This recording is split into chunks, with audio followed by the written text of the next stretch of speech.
प्यारे बच्चों, जैसा कि आप लोग बिहार बोर्ड से क्लास 10th का क्वार्टरली एग्जाम जून मंथ में दे रहे हो, यानी कि त्रैमासिक परीक्षा क्लास 10th से आप लोग जून मंथ 2025 में जो देने जा रहे हो, इसके लिए हम लोग नन हिंदी यानी कि द्वितीय भारतीय भाषा हिंदी लेकर के आ चुके हैं। तो नन हिंदी का जो एग्जाम आपका होगा 26 जून के दिन लिया जाएगा। तो बच्चों, इस वीडियो में हम लोग नन हिंदी का जो सब्जेक्टिव क्वेश्चन है उसका हम लोग प्रॉपर जो है ना सोल्यूशन करने वाले हैं। तो आप लोग पूरा वीडियो को कंटिन्यू अंत तक देखिएगा। चैनल पे पहली बार आए तो चैनल को सब्सक्राइब करके नोटिफिकेशन कॉल पे प्रेस कर लीजिएगा, वीडियो को लाइक कर लीजिएगा, ताकि और भी जो क्लासेस इस चैनल पे 2026 के लिए हो रहा है उसका नोटिफिकेशन मिलेगा, तो आप आराम से जुड़ पाएंगे, है ना। 3 घंटा 15 मिनट का टाइम आपको एग्जाम में दिया जाएगा, तो फटाफट से सभी दोस्तों में शेयर करिए। आगे हम आपको गूगल के माध्यम से ऑब्जेक्टिव सब्जेक्टिव का आंसर आप कैसे डाउनलोड करेंगे ये भी सिखाने वाले हैं। तो चलिए मिलेगा।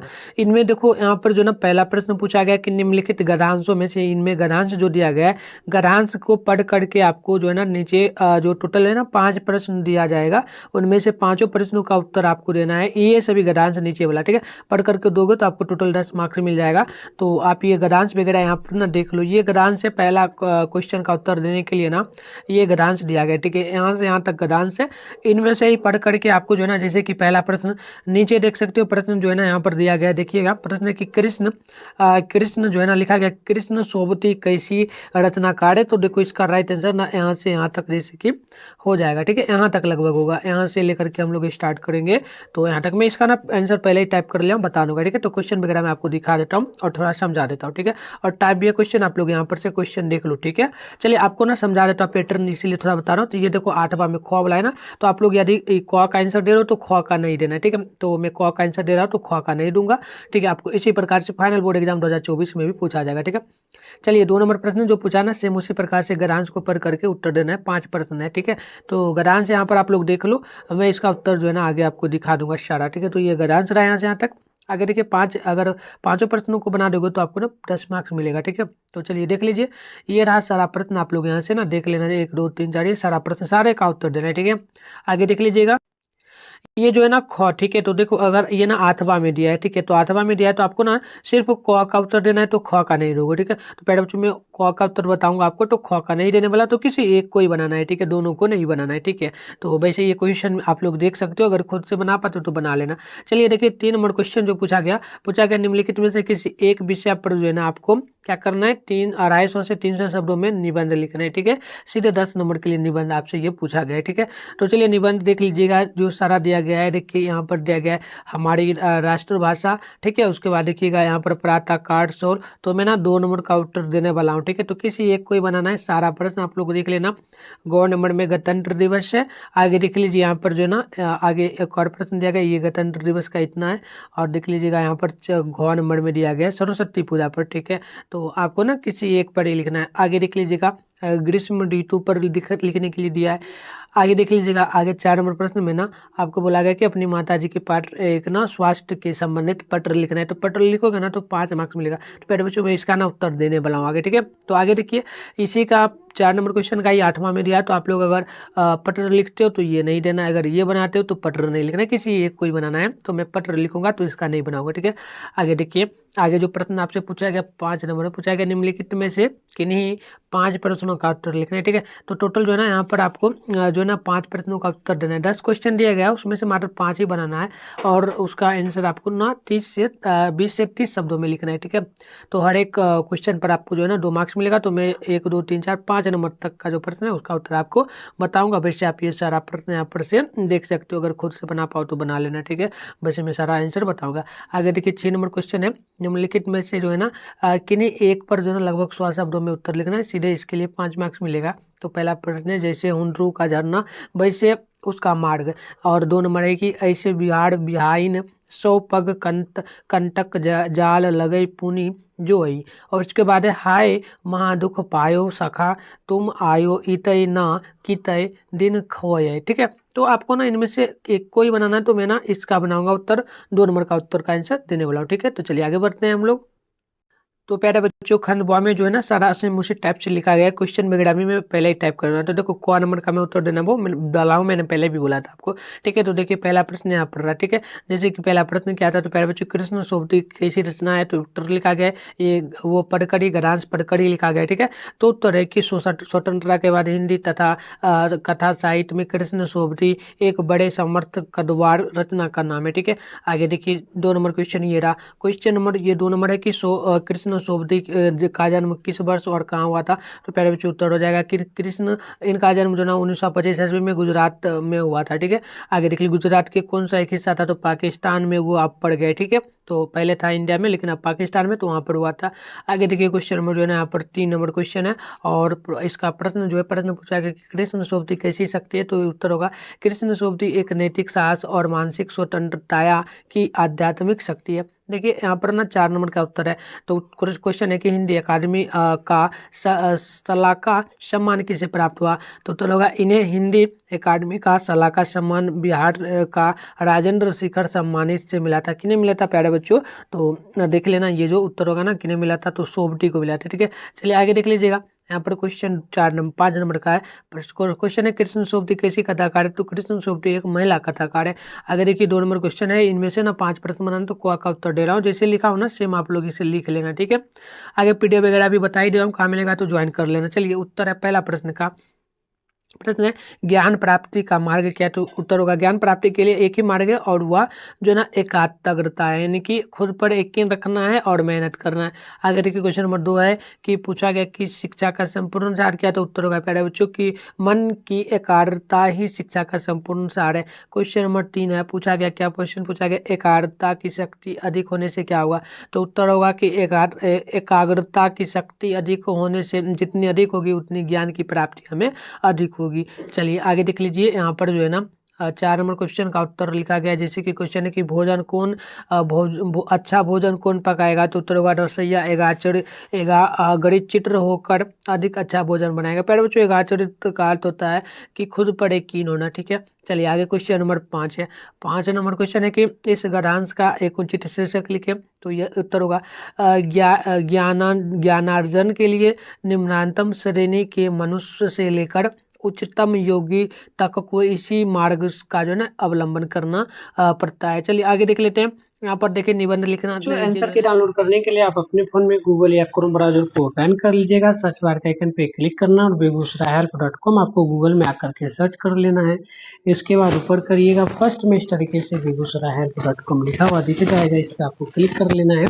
क्लिक करते इस प्रकार से इंटरफेस ओपन होगा, आराम से स्क्रॉल डाउन करके आप नीचे बढ़ेंगे तो इधर क्लास 10 का सेशन दिख जाएगा। फर्स्ट में ही Bihar board class 10 quarterly exam 2025 लिखा हुआ दिखेगा, इस पर क्लिक करना है। क्लिक करने के बाद इस प्रकार से इंटरफेस ओपन होगा। यहाँ पर व्हाट्सएप ग्रुप टेलीग्राम ग्रुप का लिंक मिलेगा, ज्वाइन नाउ जो लिखा है इस पर क्लिक करके जल्दी से ज्वाइन कर लीजिएगा। फिर नीचे बढ़ना है, नीचे बढ़िएगा तो यहाँ पर देखिएगा आपके सामने जो है क्लास 10 के लिए ऑल सब्जेक्ट का पेपर दिखेगा। ये हिंदी का है, ये जो है संस्कृत का है, इसके अलावा यहाँ पे उर्दू है, नन हिंदी। जैसे आपको नन हिंदी का डाउनलोड करना है, सामने क्लिक हेयर लिखा है, क्लिक हेयर पे क्लिक करेंगे तो आपका डाउनलोड हो जाएगा, तो आप जरूर कर लीजिए। इसके अलावा आपका साइंस का, सोशल साइंस का, मैथ का, इंग्लिश का, मैथली का, सारे सब्जेक्ट का मिल जाएगा, तो आकर के आप यहाँ से डाउनलोड कर लीजिए। इसके अलावा टॉपर नोट्स 2026 का अभी तक नहीं लिए हैं तो आप जल्दी से ले लीजिएगा। क्लास 10 के लिए आपको जो है इसमें जो टॉपर नोट्स मिलेगा चैप्टर वाइज ऑब्जेक्टिव सब्जेक्टिव साथ में गैस किया हुआ क्वेश्चन मिलेगा, इसको पढ़ के 450 से ज़्यादा नंबर ला सकते हो, है ना। तो यहाँ पर देखिएगा मात्र आप लोगों को ये 299 रुपया में मिल रहा है, ऑल सब्जेक्ट का क्लास 10 के लिए मिल रहा है। लेना चाहते तो ये नंबर दिया गया, इस पर आप जल्दी से कॉल मैसेज करके पूछ लीजिए। मैंने सारी जानकारी बता दी, आप चाहो तो डायरेक्ट किसी नंबर से फोन पे गूगल पे चलता है, आप पेमेंट करके इसी नंबर से व्हाट्सएप भी चलता है। आप व्हाट्सएप पे क्या करिए पेमेंट का स्क्रीनशॉट और अपना नेम जिला का नेम क्लास 10 नोट्स लिख करके भेजिए। हम आपको नोट्स के साथ साथ व्हाट्सएप ग्रुप में ऐड कर देंगे जो प्राइवेट है, उसमें आपको क्लास का नोटिफिकेशन और 2026 तक आपको हेल्प किया जाएगा।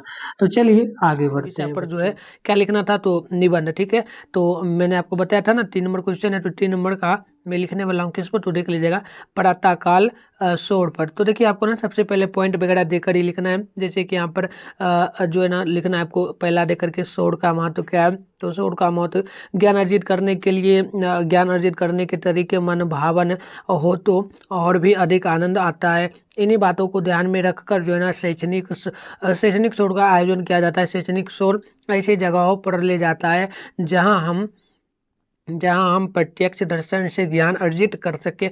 मुंबई में नेहरू प्लेटोनिरियम वैज्ञानिक केंद्र ये शैक्षणिक शोध की जो है ना दृष्टि का महत्व स्तर है।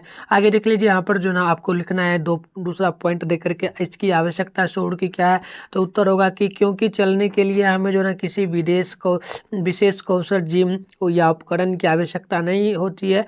वही जो है ना शोर करना मध्यम से लेकर के फुर्तीली शारीरिक गतिविधियों में शामिल है, यानी कि ऊर्जा। ठीक है, तो आगे होगा इस कारण सुबह शोर नींद की गुणवत्ता बढ़ाने के साथ याददाश्त और सोचने की सीखने की क्षमता को जो ना सुधार में करती है। चलिए आगे देख लीजिए, यहाँ पर जो है ना आपको पॉइंट देख करके लिखना है प्रातःकाल जो है ना शोर का दृश्य का वर्णन। ठीक है, तो लिखना है प्रातःकाल जो है ना प्रातःकाल का दृश्य बहुत ही मनमोहक होता है। चारों ओर एक शुद्ध वायु होने के कारण जो है ना शरीर में एक स्फूर्ति का जो है ना अनुभव होता है। शांत ठंडा वातावरण मन में उमंग भर देता है। सूरज की अपनी चंचल लाल किरणें के साथ धीरे धीरे जो है ना उदित और पूरी धरती जो है ना रंग परिवर्तित कर लेता है। आगे देख लेते हैं। देखिए उपसंहार में लिखना है। उपसंहार का मतलब क्या होता है प्यारे बच्चों। तो उपसंहार का मतलब होता है कि आपको इससे क्या ज्ञान मिलता है, सीख क्या मिलता है। तो उत्तर होगा सौर ऊर्जा का अर्थ विभिन्न विकसित तकनीकों सौर जैसे सौर तापीय या फोटो क्वालिक आदि का उपयोग करके सूर्य से जो ना उज्ज्वल प्रकाश और गर्मी का उपयोग बिजली के विकल्प के रूप में करना होता है। सौर ऊर्जा पृथ्वी के लिए जो ना सबसे अच्छा और प्रचुर मात्रा में उपलब्ध होता है। तो ये रहा उत्तर। आगे देखिए जो ना 4 नंबर क्वेश्चन था। 4 नंबर में ना अपने माता को पास स्वास्थ्य के बारे में जो ना पत्र लिखना था। तो देखिए लिख दिया गया मेरे बच्चों पत्र, आप लोग ना यहाँ से देखना। जैसे कि सबसे पहले ना लिखना है यहाँ पर आपको योर स्कूल नेम आपको लिख देना है। जैसे कि यहाँ पर लिखा गया है स्कूल का नेम इंदिरा नगर लखनऊ, तो आपको ना यहाँ पर काट करके अपना जो स्कूल का नाम है लिख देना है और यहाँ पर डेट लिखना है। तो डेट जिस डेट को आप लिखोगे तो वो डेट यहाँ पर आप लिख देना है इसको काट करके। उसके बाद ना सेम आपको लिखना है, जैसे कि लिख देना है आपको आदरणीय माँ सादर चरण स्पर्श। उसके बाद लिखना है कि मैं यहाँ जो है ना कुशल पूर्वक हूँ, आशा करती हूँ कि आप सभी वहाँ कुशल होंगे। पढ़ाई की व्यस्तता के कारण जो है ना पत्र का जो है ना उत्तर समय पर नहीं दे पाई।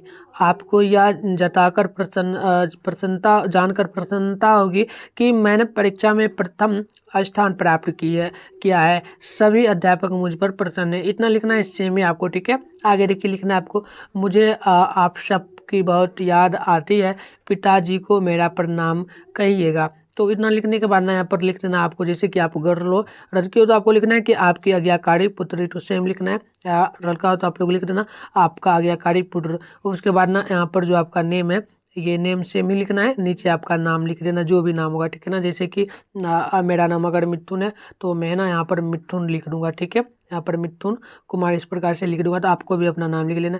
चलिए ये हो गया। आगे देख लेते हैं 5 नंबर जो क्वेश्चन है ना, इसमें से ना किन्हीं 5 प्रश्नों का उत्तर बनाना था जो कि 20 से 30 शब्दों में लिखना था। तो पहला प्रश्न ये रहा, जैसे कि प्रश्न है कि ईद के दिन अमीना क्यों उदास थी। तो उत्तर होगा ईद के दिन अमीना के घर में खाने के लिए दाना तक नहीं था, इसलिए वह उदास थी। ठीक है, आगे देख लीजिए जो 2 नंबर क्वेश्चन पूछा आपसे, क्या पूछा कि बाल गोविंद भगत गृहस्थ थे फिर भी उन्हें साधु क्यों कहा जाता था। तो पहले बच्चों इसका ना उत्तर यहाँ पर से नोट कर लेना। उत्तर होगा बाल गोविंद भगत गढ़ परिवार वाले आदमी थे और उनके परिवार में उनका बेटा पुतोहू थे।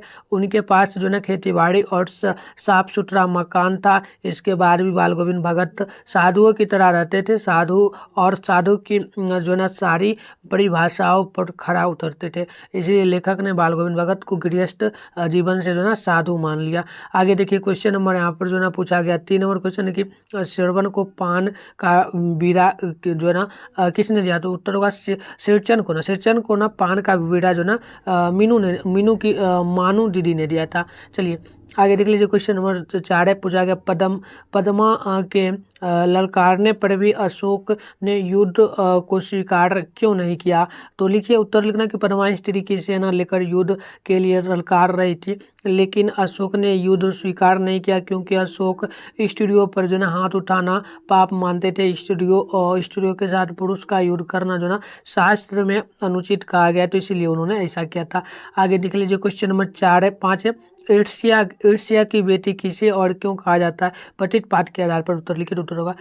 ईर्ष्या की बेटी जो है ना कहा जाता है किसे, तो यहाँ से उत्तर होगा प्यारे बच्चों, ये तो प्रश्न नहीं लिखा गया, ये नहीं लिखना। उत्तर लिखना कि ईर्ष्या की बेटी निंद्रा को कहा जाता है क्योंकि यह उसी के मन में जन्म लेती है जिसके हृदय में जो है ना ईर्ष्या वास होती है। ठीक है, दूसरे के बारे में गलत सोचना। चलिए 6 नंबर क्वेश्चन है कि इनमें से आपको सिर्फ एक ही प्रश्न का उत्तर 100 शब्दों में देना था, तो मैंने 2 नंबर का उत्तर लिखा हूँ। तो प्रश्न देख लीजिएगा, प्रश्न मैंने पहले भी पढ़ दिया था। तो प्रश्न है कि ऐसे विहाइन 100 पग कंटक जाल लगे पुनि जो है, हाय महादुख पायो सखा तुम, आए इतय न कितय दिन खोए। तो इसका ना अर्थ लिखना है, आपको क्या करना है, व्याख्या करना है। ठीक है, तो आपको ना 5 मार्क्स मिलेगा। चलिए इसका उत्तर जो होगा ना प्यारे बच्चों, उत्तर होगा कि हुंडरों की झरना तक जाने के लिए बेहतरीन सड़क बनी हुई है, जैसे धरती उबर खाबर झाड़ी झुरमुटो पेड़ पौधों के साथ जंगल अपनी जगह आबाद है, तथा जंगली जानवरों की आवाज़ तथा पक्षियों की चकहन यानी चकहाना आकर्षक